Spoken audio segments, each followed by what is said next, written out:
Hey guys, holy crap. I got 500 subscribers.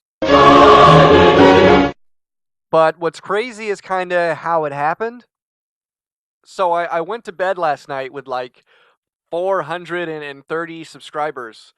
And I woke up this morning to go to work and I had a message from my bud, Scruffy Charms, on Twitter. And he said, "Hey man, I'm freaking out right now. Joel Emsley just tweeted out your YouTube channel on Twitter telling people to go subscribe to it." And I was like, what? Like, I was so confused. It was so early. Then, sure enough, I go to my Twitter, and bam, there it is. He had tweeted my channel, and he says, Flex is nearly at 500 subs. Let's help him get there. So, obviously, he watches my videos. He knew that that was my goal that I've been talking about. And when I went back to my channel, I had surpassed 500. I have never had anything like this happen since I joined YouTube. Like, a lot of you may not know Joel Emsley, but like I remember the first time I saw Joel Emsley in an interview. Um, I don't know if it was MTV or something. But he was talking about Modern Warfare 2. He was talking. It was like characters in the game, and he was talking about soap. And it's kind of a blurry memory. It was like 10 years ago, but I remember specifically seeing that. And then I loved the game so much, I was more interested in a lot of the artists that work on the game.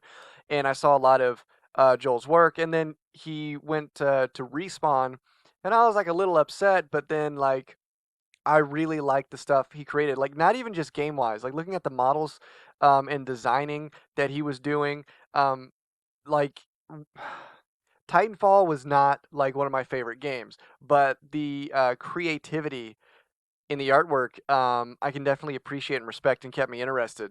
And it's fascinating. So this is someone that I have a lot of respect for, and I'm super hyped that he is back to help make Call of Duty 2019. Um, and I'm sure if he hasn't noticed already, I'm a huge fan. And I'm acting like a 6-year-old girl who got to touch Bieber's feet, but this was totally awesome. Um, Now my next goal is obviously 1,000.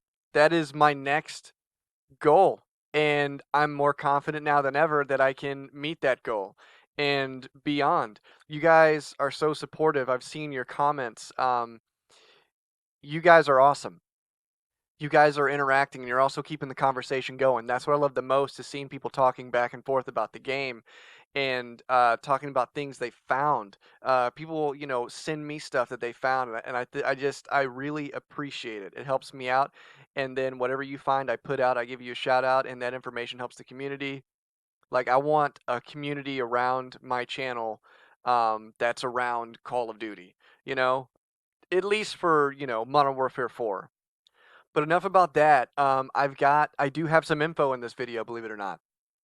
So yesterday they said there was going to be some announcement today, and didn't know what it was. Well, it turns out it was an announcement for where the finals are going to be held in Miami for the Call of Duty World League.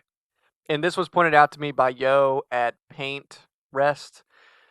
So of course my first thought was, oh well, looks like we're waiting until E3, because E3 happens in June, and they said that anywhere in this quarter for the year would be the reveal. So it just makes sense to me that it would be in June during E3.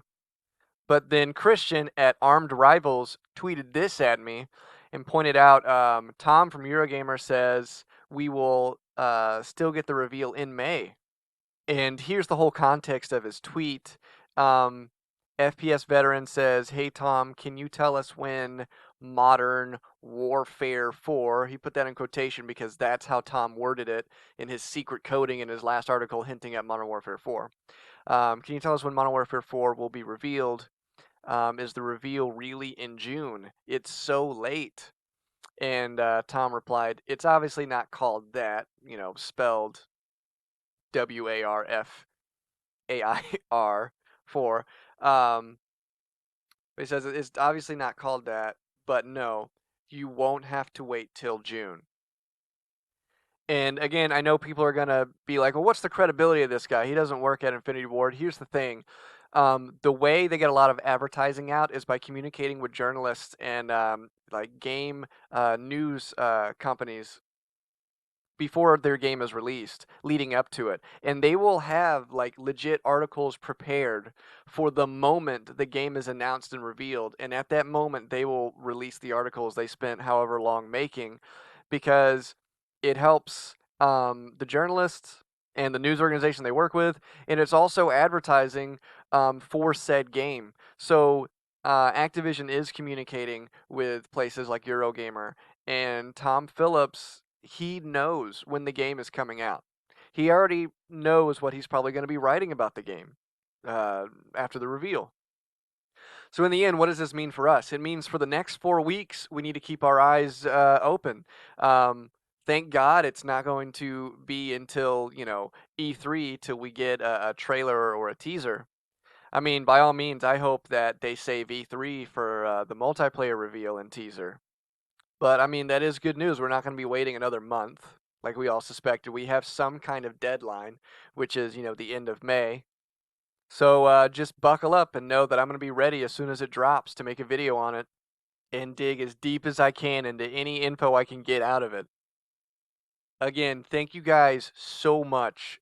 This day has been kind of crazy.